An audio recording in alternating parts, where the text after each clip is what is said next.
All, അപ്പോൾ എല്ലാവർക്കും പുതിയ വീഡിയോയിലേക്ക് സ്വാഗതം. ഞാനിന്ന് ഡിസ്കസ് ചെയ്യാൻ പോകുന്നത് ഐസിഡി കൺവെൻഷൻസ് ആയിരുന്നു. ലാസ്റ്റ് ക്ലാസ്സിൽ നമ്മൾ ഡിസ്കസ് ചെയ്തത് how to pick an ICD code എന്നുള്ളതായിരുന്നു. അപ്പോൾ അതാരെങ്കിലും കാണാത്തവരുണ്ടെങ്കിൽ അതിൻ്റെ ലിങ്ക് ഞാൻ ഡിസ്ക്രിപ്ഷൻ ബോക്സിൽ ഇട്ടേക്കാം. ഐസിഡി കൺവെൻഷൻസ് എന്ന് വെച്ചിട്ടുണ്ടെങ്കിൽ ഐസിഡി ഇൻസ്ട്രക്ഷൻസ് തന്നെയാണ്. അതായത് നമുക്ക് ഐസിഡി കോഡ് പിക്ക് ചെയ്യുന്ന സമയത്ത് കുറച്ച് ഇൻസ്ട്രക്ഷൻസ് ഒക്കെ നോക്കാനുണ്ട്. അതിനെയാണ് നമ്മൾ ഐസിഡി കൺവെൻഷൻസ് എന്ന് ഉദ്ദേശിക്കുന്നത്. അതിൻ്റെ ഫസ്റ്റ് വൺ പ്ലേസ് ഹോൾഡർ ആണ്. പ്ലേസ് ഹോൾഡർ റെപ്രസെൻറ്റ് ചെയ്യുന്നത് എക്സ് വെച്ചിട്ടാണ്. അതായത് ചില കോഡ്സ് നോക്കുന്ന സമയത്ത് നമുക്ക് റൈറ്റ് സൈഡിലായിട്ട് ഒരു സ്ക്വയറിൻ്റെ ഉള്ളൊരു ടിക്ക് കാണാം എന്ന് വെച്ചിട്ടുണ്ടെങ്കിൽ അത് ഒരു ഇൻകംപ്ലീറ്റ് കോഡ് എന്നാണ് മീൻ ചെയ്യുന്നത്. അപ്പോൾ ഇൻകംപ്ലീറ്റ് കോഡ് നമുക്ക് ആ സൈൻ ഒരു 5th ക്യാരക്ടറിന് ശേഷം കാണാം, മേ ബി ഒരു 6th ക്യാരക്ടറിന് ശേഷം കാണാം. അപ്പോൾ 6th ക്യാരക്ടറിന് ശേഷമാണെങ്കിൽ നമ്മളതൊരു 7th ക്യാരക്ടർ റീപ്ലേസ് ചെയ്യുന്നത് ഐദർ ബൈ ഡിജിറ്റോ അല്ലെങ്കിൽ ഒരു ആൽഫബറ്റ് വെച്ചിട്ടായിരിക്കും. അത് ഡിപ്പെൻഡ് അപ്പോൺ ദ കണ്ടീഷൻ ആയിരിക്കും. ഇപ്പോൾ വിസിറ്റ് ആണ് നമ്മൾ പറയുന്നതെങ്കിൽ റെപ്രസെൻറ്റ് ചെയ്യുന്നത് ADS വെച്ചിട്ടാണ്. എ എന്ന് വെച്ചിട്ടുണ്ടെങ്കിൽ ഇനീഷ്യൽ വിസിറ്റ് ആണ്. ഒരു പേഷ്യൻ്റ് ആദ്യമായിട്ട് ഡോക്ടറെ കാണാൻ വരുന്നത് ഇനീഷ്യൽ വിസിറ്റ്. എസ് എന്ന് വെച്ചിട്ടുണ്ടെങ്കിൽ സീക്വല, ഒരു കോംപ്ലിക്കേഷനോ അല്ലെങ്കിൽ ലേറ്റ് എഫക്റ്റ് ആയിട്ട് വരുന്നതിനെയാണ് നമ്മൾ എസ് വെച്ച് റെപ്രസെൻറ്റ് ചെയ്യുന്നത് സീക്വല. ഇനി ഡി ആണെന്നുണ്ടെങ്കിൽ സബ്സീക്വൻറ്റ് വിസിറ്റ്, അതായത് ഒരു ഫ്രാക്ചർ ആയിട്ട് ഒരു പേഷ്യൻ്റ് വരുന്നു, അത് റുട്ടീൻ കെയർ ആയിട്ട് വരുന്നതാണെങ്കിൽ നമ്മൾ എന്ത് വിളിക്കും? അതിനെ ഡി സബ്സീക്വൻറ്റ് വിസിറ്റ് എന്ന് വിളിക്കുന്നു.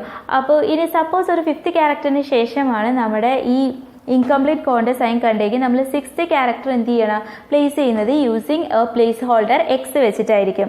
ഇനി അടുത്തത് നമ്മൾ പറയുന്നത് NEC, that is not elsewhere classified. അതായത് സ്പെസിഫിക് കണ്ടീഷൻ ഇതുവരെയും ഈ കോഡ് സെറ്റിൻ്റെ ഉള്ളിൽ ക്ലാസിഫൈ ചെയ്തിട്ടില്ല. അതിന് എക്സാമ്പിളാണ് H26.8 അതർ സ്പെസിഫൈഡ് കാറ്ററാക്ട്. ഇനി NOS നോട്ട് അതർവൈസ് സ്പെസിഫൈഡ്, അതായത് അൺസ്പെസിഫൈഡ് കോഡ് എന്ന് നമ്മൾ വിളിക്കും. അതായത് ഈ പ്രത്യേക കണ്ടീഷൻ നമ്മൾ എന്ത് ചെയ്തിട്ടില്ല, ഇതുവരെയും അസൈൻ ചെയ്ത് കൊടുത്തിട്ടില്ല. ഒരു കോഡ് പോലും ഇതിന് അസൈൻ ചെയ്ത് കൊടുത്തിട്ടില്ല. Example H40.9 unspecified glaucoma. ഇനി പാരാന്തസിസ്, അതായത് ഒരു കണ്ടീഷൻ്റെ റൈറ്റ് സൈഡിലായിട്ട് കുറച്ച് ബ്രാക്കറ്റ്സ് ഉണ്ടായിരിക്കും. മേ ബി നമുക്ക് കാണാം ചില ഡിസീസിൻ്റെ റൈറ്റ് സൈഡിലാക്കിയിട്ട് അക്യൂട്ട്, ക്രോണിക് അങ്ങനെയൊക്കെ കാണാൻ പറ്റും. അതായത് ഈ ഡിസീസ് പ്രത്യേകിച്ച് എടുത്തു പറയുകയാണ്. അക്യൂട്ട് ഇപ്പോൾ ചിലപ്പോൾ അക്യൂട്ട് പെയിൻ ആണെങ്കിൽ അക്യൂട്ട് പെയിനോ ക്രോണിക് പെയിനോ എടുത്തു പറഞ്ഞുകൊണ്ടോ അല്ലെങ്കിൽ പെയിൻ റെപ്രസെൻറ്റ് ചെയ്യുന്നതുകൊണ്ടോ, ഞാനൊരു എക്സാമ്പിൾ പറയണേ കേട്ടോ, കറക്റ്റ് ആണെന്ന് അറിയില്ല, ഞാൻ ബുക്ക് നോക്കിയിട്ടില്ല. അക്യൂട്ട് പെയിനാണോ ക്രോണിക് പെയിൻ എടുത്ത് പറയുന്നത് കൊണ്ട് ഇതിന് ഒരു പ്രത്യേകിച്ച് ഒരു മാറ്റം വരില്ല ആ കോഡിന്. അല്ല, അതിൻ്റെ ഒറിജിനൽ എക്സാമ്പിൾ ഞാൻ പറയാം. ഡയബറ്റിക്സിൻ്റെ നമുക്ക് റൈറ്റ് സൈഡിൽ മെല്ലിറ്റസ് അല്ലെങ്കിൽ ഷുഗർ എന്ന് കാണും. അപ്പോൾ ഡയബറ്റിസ് മെല്ലിറ്റസ് എന്ന് എടുത്ത് പറഞ്ഞുകൊണ്ടോ അല്ലെങ്കിൽ ഡയബറ്റിസ് പറഞ്ഞുകൊണ്ടോ നമുക്ക് എന്ത് ചെയ്യാൻ പറ്റില്ല, ഈ കോഡിനൊരു പ്രത്യേക മീനിങ് മാറാൻ പോകുന്നില്ല. അപ്പോൾ നേരത്തെ പറഞ്ഞ പെയിൻ്റെ കാര്യം കളഞ്ഞേരെ. ഇനി അടുത്തത് നമ്മുടെ സ്ക്വയർ ബ്രാക്കറ്റ് നമുക്ക് ചില കണ്ടീഷൻ്റെ സൈഡിലായിട്ട്, ഒരു ഡിസീസിൻ്റെ സൈഡിലായിട്ട് നമുക്ക് സ്ക്വയർ ബ്രാക്കറ്റ്സ് ഒക്കെ കാണാൻ പറ്റും. എക്സാമ്പിൾ അൽഷിമേഴ്സ്, G30.9ൻ്റെ സൈഡിലായിട്ട് എന്തുണ്ട്, ഒരു റൈറ്റ് സൈഡിലായിട്ട് ഒരു സ്ക്വയർ ബ്രാക്കറ്റ് ഉണ്ട്, F02.80 എന്ന് വെച്ചിട്ടുണ്ടെങ്കിൽ ഈ അൽഷിമേഴ്സ് ഡിസീസിൻ്റെ കോഡിൻ്റെ കൂടെ എന്തായാലും ഈ കോഡ് റെപ്രസെൻറ്റ് ചെയ്തിരിക്കണം. ദെൻ കോളൻ കൊണ്ട് ഉദ്ദേശിക്കുന്നത് ഇൻകംപ്ലീറ്റ് എന്നാണ്.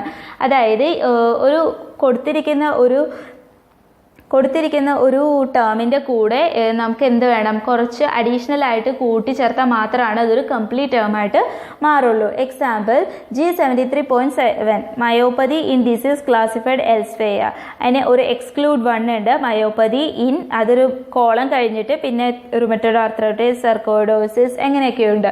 അപ്പോൾ ഈ ഇൻകംപ്ലീറ്റ് കോളത്തിന് ഇൻക്ലൂഷനും എക്സ്ക്ലൂഷനും എന്ത് ചെയ്യാൻ പറ്റും, യൂസ് ചെയ്യാൻ പറ്റും.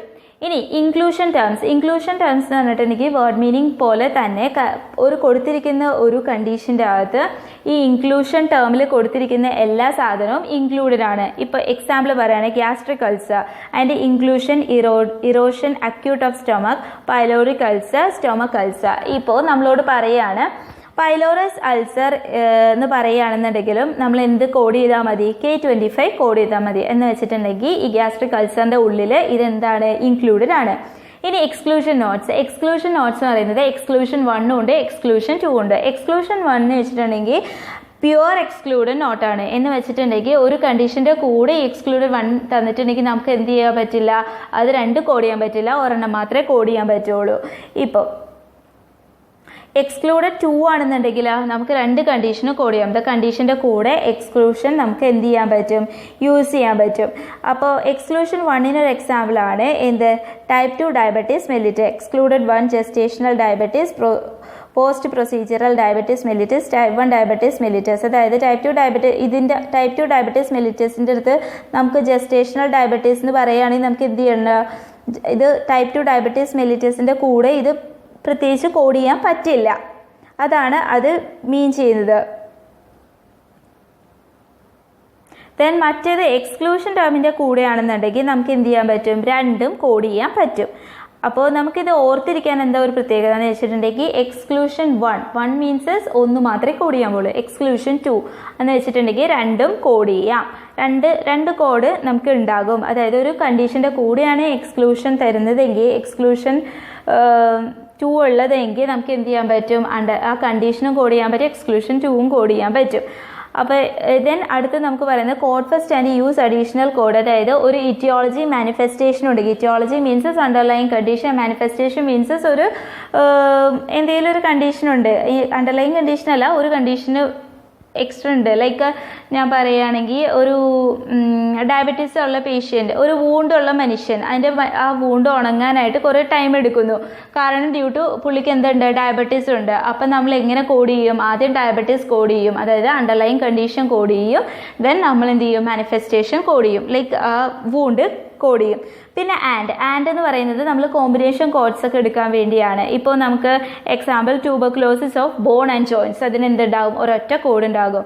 പിന്നെ വിത്ത് എന്ന് വെച്ചിട്ടുണ്ടെങ്കിൽ ഡ്യൂ ടു എന്ന് നമ്മൾ പറയാറുണ്ട്. അതായത് ഇപ്പോൾ ഡയബറ്റിക് ഡ്യൂ ടു റെറ്റിനോപ്പതി എന്ന് പറഞ്ഞിട്ടുണ്ടെങ്കിൽ ആദ്യം നമ്മൾ എന്ത് കോഡ് ചെയ്യണം, ഡയബറ്റിക് കോഡ് ചെയ്യണം, അതിന് ശേഷം റെറ്റിനോപ്പതി കോഡ് ചെയ്യണം. അപ്പോൾ ഇത്രയേ ഉള്ളൂ ഇന്നത്തെ വീഡിയോ എന്ന് പറയുന്നത്. അപ്പോൾ എല്ലാവർക്കും വീഡിയോ ഇഷ്ടമായെന്ന് വിചാരിക്കുന്നു. അപ്പോൾ ഇഷ്ടമായെങ്കിൽ ലൈക്ക് ചെയ്യുക, ഷെയർ ചെയ്യുക, കമൻറ്റ് ചെയ്യുക, പിന്നെ സബ്സ്ക്രൈബ് ചെയ്യുക. ബെല്ലൈക്കൺ കൂടി ഓൾ നിൽക്കുകയാണെങ്കിൽ നിങ്ങൾക്ക് എല്ലാ വീഡിയോസും കിട്ടും.